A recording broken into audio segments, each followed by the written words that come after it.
Hello, this is Harry O'Connell, and I'm doing the Everybody's Maryland Politics Week in Review. Period. The obvious place to start is Vice President Harris. This was her big week. The debate was incredible. If you're a Democrat, she came out from the very beginning and shook Trump's hand, which just completely threw him off balance. And after that, it was all downhill for Trump. And he just made a fool out of himself. He said the stupidest things. He went on and about people eat cats and dogs. He admitted that after almost 10 years, he didn't have any plan for health care. He just looked old. And frankly, he looked like he was suffering from dementia. It was just a complete mess. And immediately after the debate, Taylor Swift tells her fans to go and register to vote. It was huge. Um, I mean, we have people like Taylor Swift and Caitlin Clark and so many other people just coming out and standing up for what they believe in. And that makes it a really big thing in politics because normally politicians are saying this is important. But now you've got singers and basketball players saying it's important. And we'll see how this turns out. Keep in mind, though, there was an immediate rush of people who registered to vote right after the debate. And thank you, Taylor and Caitlin, but it slowed down. We need to get more people out working on registering people. I saw Courtney Finkley Green was out there this weekend registering people, and that's the sort of stuff we need to do. The other part of it is Pennsylvania is a battleground state, and it may well decide the presidential election. And for most of Maryland, it's just a little bit north.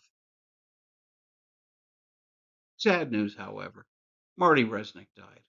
Martin Resnick of Martin's East, Martin's West, Martin's Crosswords. It just a whole host of event halls, catering halls that if you've gone to political functions, you probably went to Marty's place. And I mean, had him in Baltimore County and Prince George's County. It's just all over. Great guy. Here's a picture of him with Clemis Kakis. Clem is just a political legend. He is the consummate political insider and fixer. If you need a problem fixed, Clem is the guy who can do it. If you need money raised, Clem is the guy who can do it. He had so many events over the years where he was getting people into one of Marty's halls and then raising money for good Democrats. Great people. Sorry to see Marty go. April Delaney seems to have turned up the campaign a little bit. She's not doing as well as she might have. Um, she's getting some firm opposition. She's got a district that could go Republican.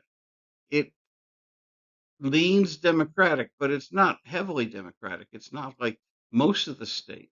You've got Andy Harris on the Eastern Shore. That's a solid Republican district. Okay. Then you've got the 95 corridor where the bulk of the people live. That's where the Democrats are. They dominate there. And then we get out to Western Maryland, and she's got some counties that rarely go red. I mean, excuse me, blue. Forgive me for saying that, but yeah, she's got the second strongest Republican congressional district in Maryland, and it's a battle. But she's finally getting things working in her direction, so I'm hopeful there. Angela is running ahead of Hogan, but it's a tough fight. The money is kicking in right now. Hogan has got access to huge amounts of dark money, PAC money from the MAGA people. I mean, they know how important it is to get a Republican, any Republican, into the U.S. Senate, because that person will vote for who the who the leader is, and then the leader picks the committee chairman and makes all the appointments, and everything goes from there. If we send a Republican in, we're handing the U.S. Senate back over to Trump and that crowd. That's a lot of roses. Teresa got a big basket of cat toys and a huge amount of roses from Oprah Winfrey. Um, very cool. Teresa had a big convention. You know, she started out being a new person. I mean, people knew her as a real good campaigner. And now she's a member of the Maryland General Assembly. She went to the convention and she's just having a great year. I'm glad to see that because she's an honestly nice person. We need honestly nice people who are also really sharp and really efficient. So that is the week in review. And I want to thank everybody. And I'll get this posted for Sunday morning.